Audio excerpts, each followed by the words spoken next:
গতকাল তেলিয়ামুড়াতে সেখানকার স্থানীয় বিধায়িকা তথা ত্রিপুরা বিধানসভার সরকারি মুখ্য সচেতক মহোদয়া তিনি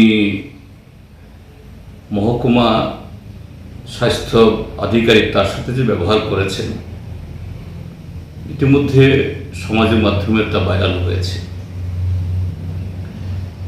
সেখানে এই যে ছবিটা বা ওই ঘটনাটা যেরকমভাবে সমাজের মাধ্যমে এসছে, এখানে কয়েকটা দিক আছে।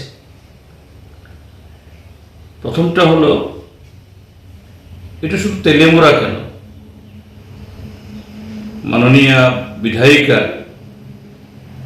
যে সেখানে স্বাস্থ্য আধিকারিকের সাথে যে কথাবার্তার পদ্ধতি গোটা ত্রিপুরা রাজ্যের স্বাস্থ্য ব্যবস্থার তার যে নগ্ন চিত্র,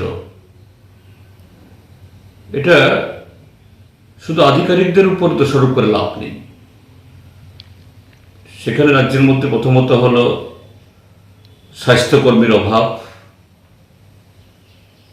চিকিৎসকের অভাব, তার সাথে নার্স এবং আরও যারা এরকম স্বাস্থ্যকর্মী, যে মাঝে মধ্যে জাতীয় স্বাস্থ্য মিশনের প্রকল্পে দু একজন অস্থায়ীভাবে রিক্রুটমেন্ট করা ছাড়া স্থায়ীভাবে গত 8 বছরে এই শূন্য পদগুলোতে নতুন পদ সৃষ্টি হয়ইনি।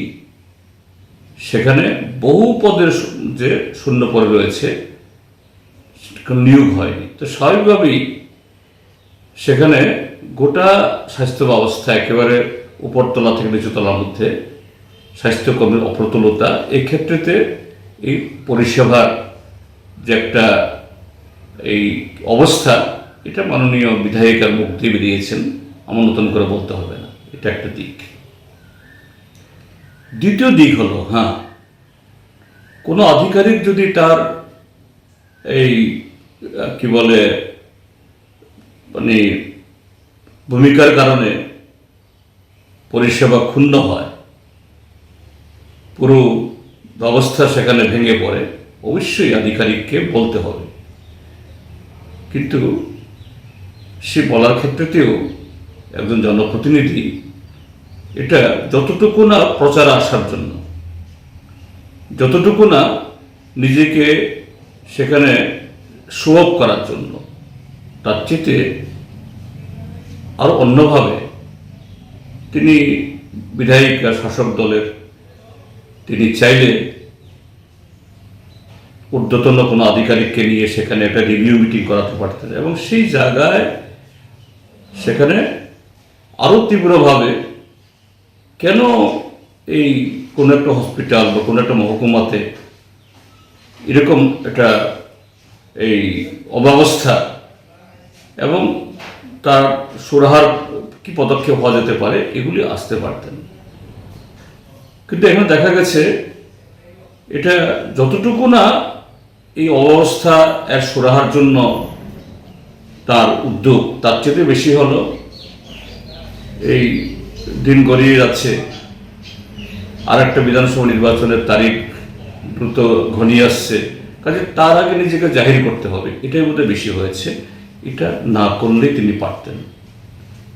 আর এইভাবে তিনি একেবারে এই সোশ্যাল মিডিয়ার লোকজন নিয়ে গিয়ে এটা প্রচারের জন্য যেভাবে এটা, তাহলে যতটুকু না ব্যবস্থার ওই মেরামত করার জন্য, তার চেয়ে বেশি হলো নিজেকে জাহির করার জন্য।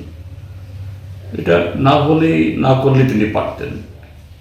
আমার তো দেখে মনে হয়েছে একজন মাননীয় বিধায়িকা, এটা তার পক্ষে, এবং আরও কতগুলো ভাষা প্রয়োগ করা হয়েছে ব্যক্তিগতভাবে। ঠিক আছে, সরকার আধিকারিক, তিনি যদি কর্তব্য গাফিলতি করেন বলতেই হবে, কিন্তু ওনাকে ব্যক্তিগতভাবে ওনার অ্যাবিউজ করা, কতগুলো শব্দ প্রয়োগ করা, এটাও তো একেবারে অনুচিত।